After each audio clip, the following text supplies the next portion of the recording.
All right, so when I set this up, what I'm going to do is I'm going to put my longest side at the bottom. And the reason for that is if I had put 7 or 8 at the bottom, then it's possible my triangle could be obtuse, where I would have to extend this out to find the corresponding height. And so I'm not going to do that. I'm going to make sure that my longest side is my base. So here I've got 10, 8, and 7. And once I set this up, I choose my area formula, 1/2 base times height. So I have my base, 10.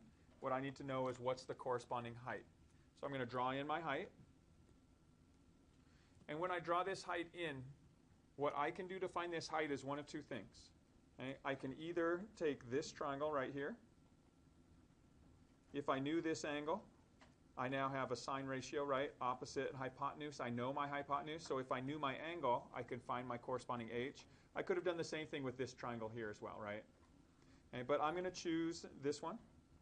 So I'm going to take this triangle right here, and I'm going to find the dimensions of it so I can locate the height.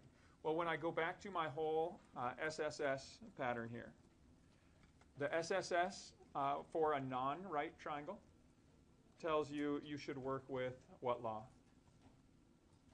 Law of cosines, right? So the law of cosines is going to allow you to find angle theta that we identified here. So what I'm going to do is I'm going to say this is my unknown angle, and so with the law of cosines, the information that's unknown is going to go on the outside, right? So the angle is going to be on the outside, so I have to start with the side opposite it. So my law of cosine says 7 squared is equal to the sum of the squares of the other two sides minus twice the product of those two sides times the cosine of this angle opposite the 7. Okay, so once I set this up, I can now go in and solve.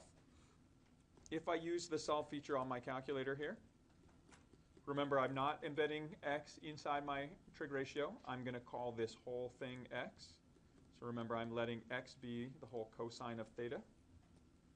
And so when I do my calculation here, I can first calculate for x, find my cosine ratio. So use the solve feature, F2 algebra tab, and I enter the equation I set up. So 7 squared equals 8 squared plus 10 squared minus 2 times 8 times 10 times x. Again, I'm leaving that as my entire unknown, and that's what I'm solving for. I haven't entered a decimal in my entry, so I am going to hit the diamond button so my answer is displayed as a decimal, because I want to know what that ratio is. So I get my ratio to be here 0.72 approximately. So the cosine of theta is going to be approximately 0.72, which allows me here to solve for theta. So if I take the inverse cosine of that ratio, I'll get my angle measure.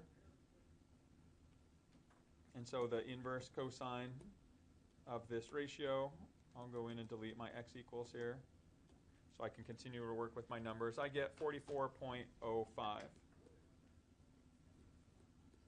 approximately. So there is my angle.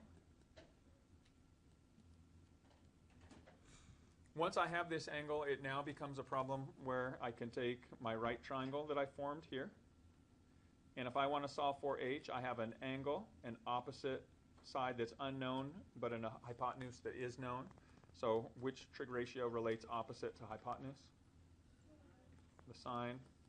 So I know that the sine of this angle, 44.05, is equal to the ratio h over 8. Multiply both sides by 8 to get h alone. And so this becomes my height. Okay, so my final step, once I find what that height is, I can go ahead and do my calculation here. I have 1/2 times 10 times 8 times the sine of this angle 44. And when I do the calculation here, I get my answer, which is 27.81 approximately. In the units, it's measured in inches. Area is a two-dimensional measurement. And so this would be my calculated value.